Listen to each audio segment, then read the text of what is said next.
With every project you're working on, you'll likely need to use some signal processing like EQs, compressors, reverb, or some sort of enhancement.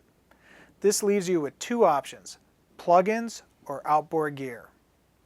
Outboard gear has long been a major part of professional tracking, mixing, and mastering, but over the years, software plugins have gained a stronghold in the audio community. Companies like SSL, SPL, Universal Audio, and JDK Audio manufacture some of the best outboard gear available. They've developed these reputations after being used over and over on hit records by major league engineers.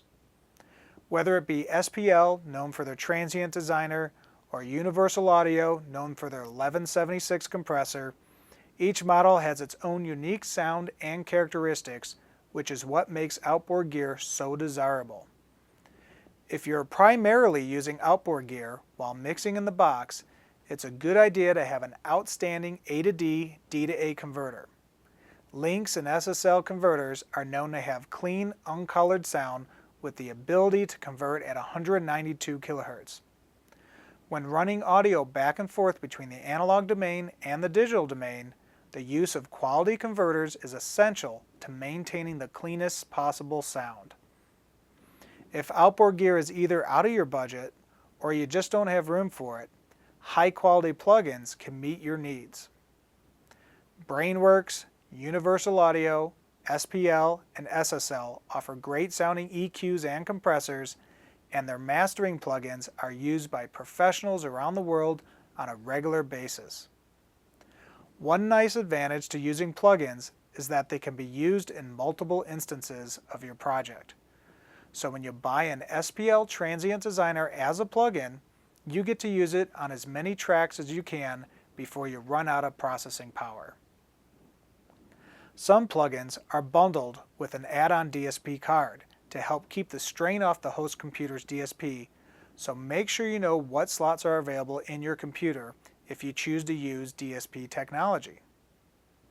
Some experts argue that the plugin version doesn't sound exactly like the real thing, but I think this is a flawed statement.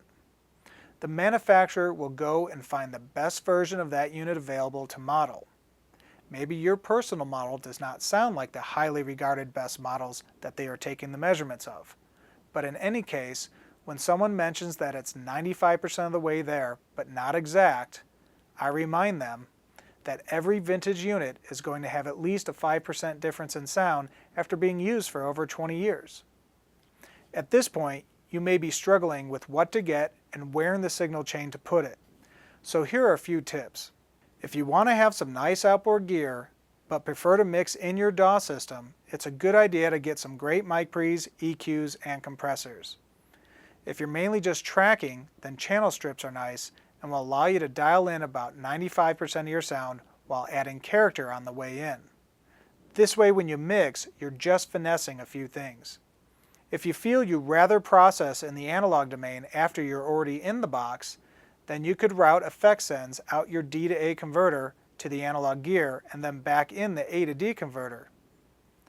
In this case, buying separate signal processors instead of a channel strip would be better, though some of the channel strips have inserts on each part of the chain, so you could use each processor independently.